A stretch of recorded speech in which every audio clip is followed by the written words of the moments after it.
अब मैं शोएब चौधरी को इंट्रोड्यूस करता हूं। शोएब चौधरी, सुनिए सुनिए सुनिए, अब शोएब चौधरी को आप लोग सुनिए, बांग्लादेश के पत्रकार हैं।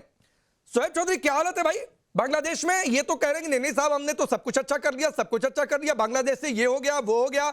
उधर बांग्लादेश का विदेश मंत्रालय कह रहा है पहले माफी मांग लो फिर देखेंगे। बहुत बहुत धन्यवाद राकेश पांडे भाई, और भारत से जो यहाँ जो पैनलिस्ट है सबको मेरे तरफ से नमस्कार, और आरजू काजमी को भी हमारे तरफ से नमस्कार। देखिए, ये जो इसाक अहमद खान साहब ये जो इसाक अहमद खान साहब है, ये बहुत नेक इंसान है।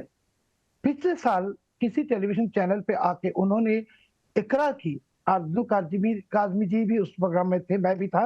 उन्होंने कहा कि बांग्लादेश में जहाज बुझाई करके पाकिस्तान कोकेन भेज रहा है और हथियार भेज रहा है, और ये पाकिस्तान हमारे पास क्या माफी मांगेगा? ये अगर हिटलर जाएगा इजराइल, जाके माफी मांगेगा, यहूदी कभी इसको माफ करेगा? पाकिस्तान के लिए बांग्लादेश में कोई जगह नहीं है। पाकिस्तान हमारे सदा दुश्मन है। ये ऐसे ही है जैसे आरजू काज़मी है, ये बांग्लादेश का आरजू काज़मी है। चुप हो जाइए आप। जब बांग्लादेश का आरजू काज़मी है, पाकिस्तान में एक आरजू काज़मी है, एक बांग्लादेश की आरजू काज़मी ये बैठी है। हेडफोन में गधे की आवाज आ रही है। अब चुप हो जाइए। गधा बोलेगा तो गधे की आवाज आएगी ना, गधे की आवाज आ रही है मुझे। अभी ये जो इसाक कर आया था, गधे की आवाज आ रही है। अरे डॉक्टर इरशाद, मुझे मालूम है पाकिस्तान में गधे बहुत ज्यादा हैं। आपकी आधी इकोनॉमी पाकिस्तान पर आप सेंट्रलाइज करने की सोच रहे हैं, तो आपको गधे की आवाज सुनाई देगी। एक बार सुन लीजिए, शोएब चौधरी अपनी बारी का इंतजार कर रहे थे भाई, एक बार सुन लीजिए उनको, भले आप उनसे सहमत ना हो, सुनिए तो सही। बोलिए। ये जो इसाक बांग्लादेश में आए, उसने कहा कि बंगाली के दिल साफ नहीं है, और उसने वो भी कहा कि वो कभी माफी मांगेंगे नहीं। अभी बांग्लादेश के साथ क्या क्या एग्रीमेंट हुआ पाकिस्तान का? स्टूडेंट्स ले जाएगा। अरे पाकिस्तान भिखारी मुल्क, भीख मांगने की कटोरी भी नहीं है, वो हमसे स्टूडेंट ले जाएगा। क्यों ले जाएगा? ISI रिक्रूटमेंट, ये ISI रिक्रूट करना चाहते हैं हमारे छात्र लोगों को। जैसे पिछले साल पाकिस्तान के जो आका है अमेरिकी डीप स्टेट, उसके साथ मिलकर बांग्लादेश को बर्बाद किया, और भी बर्बाद और भी तबाही करने के लिए पाकिस्तान को तो उन लोगों ने कब्रिस्तान बना ही दिया। पाकिस्तान कब्रिस्तान है, अभी बांग्लादेश को कब्रिस्तान बनाने की कोशिश में है।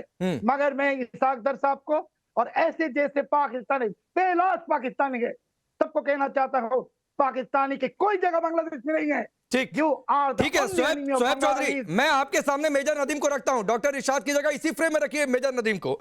मेजर नदीम, एक बड़ा खुलासा इन्होंने कर दिया कि पाकिस्तान के पास तो भीख मांगने के लिए कटोरा भी नहीं है भाई।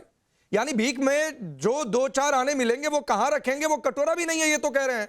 और इशाक डार ट्रेड के लिए नहीं गए, इशाक डार इसलिए गए कि ISI को एक प्लॉट मिले कि कहां से आतंकियों की भर्ती करनी है, ब्रेन वॉश करके, क्योंकि जो कट्टरता का जहर बांग्लादेश में घोला जा रहा, तो भारत में आतंकी भेजने तो बांग्लादेश से उठाने हैं। देखिए, ये तो खुद इन्वॉल्व हुए हुए इस वक्त रॉ में ये इरशाद साहब जो बातें कर रहे हैं। अच्छा, इसी तरह से जो ये हमारी बहन बैठी हुई है, ये भी मुझे लगती है कि शायद ये भी इन्वॉल्व हुई है। दूसरी बात ये है कि मैं और ये MLA साहब बैठे हुए हैं जो दिफा कर रहे हैं, आपने हमारे अंदर ये घुसपैठिए बिठा दिए।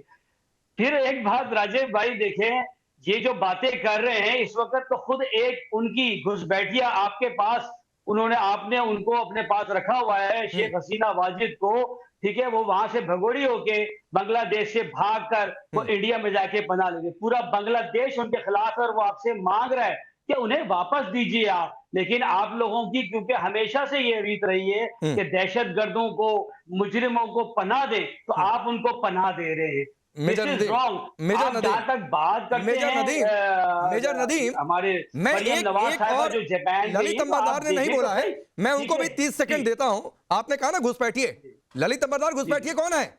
क्या ये पाकिस्तान घुसपैठिया नहीं है जो हमारे कश्मीर में आकर बैठा हुआ है, एक हिस्सा लेकर बैठा हुआ है? तो असली घुसपैठिया तो ये पाकिस्तान है। राकेश जी, आपको बताना चाहता हूं, ये जो पाकिस्तान के जो लोग बैठे हुए हैं, इनकी जो मानसिकता है, इनकी जो साइकोलॉजी है, ऐसी है। इन्होंने मुजीबुर रहमान को भी इसी तरह से फांसी पे लाने की कोशिश की, क्योंकि बोला कि क्योंकि रावलपिंडी के साथ उनकी बनती नहीं थी। उन्होंने बोला कि हम इलेक्शन डेमोक्रेसी में विश्वास करना चाहिए, तो उन्होंने उसको लगभग फांसी दी। तो हिंदुस्तान में श्रीमती इंदिरा गांधी ने उस वक्त इंटरव्यू किया। उन्होंने, अरे सर आप बोल रहे हो ना, अरे आप सुनिए, अब बताऊं, इन्होंने आपकी तरह जाके कनाडा में नहीं वजीर मारा। आजम जो रह चुके हैं वहां जस्टिन ट्रूडो का बयान के जुल्फिकार अली रिकॉर्ड पर भुट्टो, है। जिसने हिंदुस्तान के अमेरिका का खिलाफ बयान जहाद रिकॉर्ड देने की पर है। कसम खाई थी, बोले हम घास खाएंगे लेकिन हिंदुस्तान के साथ 1000 साल जंग करेंगे, हिंदुस्तान के ऊपर 1000 काट नहीं, काट के हमने कहा था खून कि बहाएंगे, घास लेकिन खाएंगे, उसको भी फांसी पे एटम चढ़ा बम दिया। बनाएंगे, और बांग्लादेश के अंदर बराबरी बताना चाहता हूँ, करेंगे। इनको भी बताना चाहता हूँ, पाकिस्तानी को भी सुनिए, इंटरनेशनल मदर लैंग्वेज डे जानते हैं आप कौन सी है?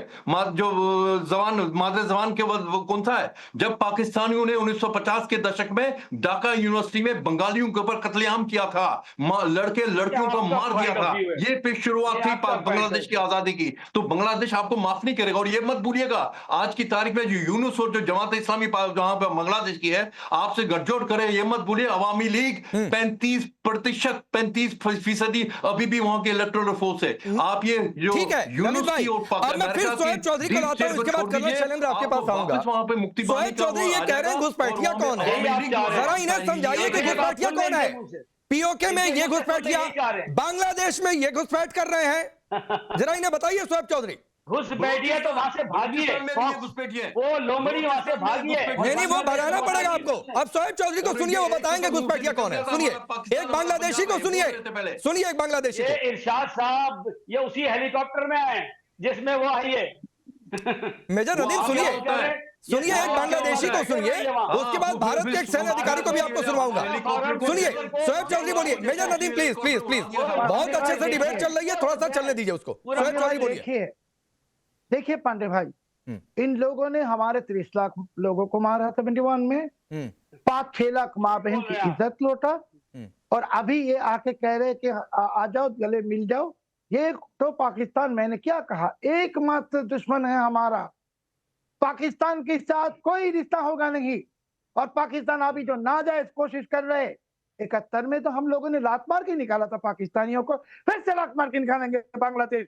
बांग्लादेश बंगाली का है, बांग्लादेश बंगाली का है, इंडिया में बैठे जाके आपको लात पड़ी हुई है। पाकिस्तान एक भिखारी मुल्क, तुम लोगों की कटोरी भी नहीं आके भरी बात कर रहे हो। बांग्लादेश में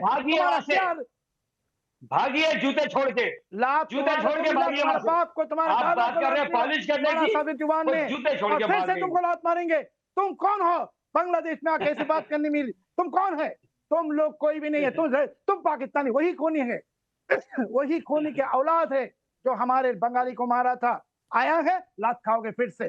बांग्लादेश में अभी पाकिस्तानी की कब्र होगा, मैं गारंटी देके कह रहा हूँ। आके देखो ढाका में क्या हो रहा है। तुम्हारी कब्र इंडिया में होगी, तुम्हारी कब्र इंडिया में होगी, तुम्हारी कब्र इंडिया में होगी, किसी मंदिर के अंदर होगी, ये मैं बता दूं, किसी मंदिर में होगी तुम्हारी कब्र। अब सुनिए, मैं आता हूं बीच में, तो गुजर जाएगा। अब इसीलिए कहता हूं मेजर नदीम, थोड़ा सा बोलने से पहले ना दिमाग, सिर के हिस्से का इस्तेमाल कर लेना चाहिए, जिसको दिमाग कहते हैं।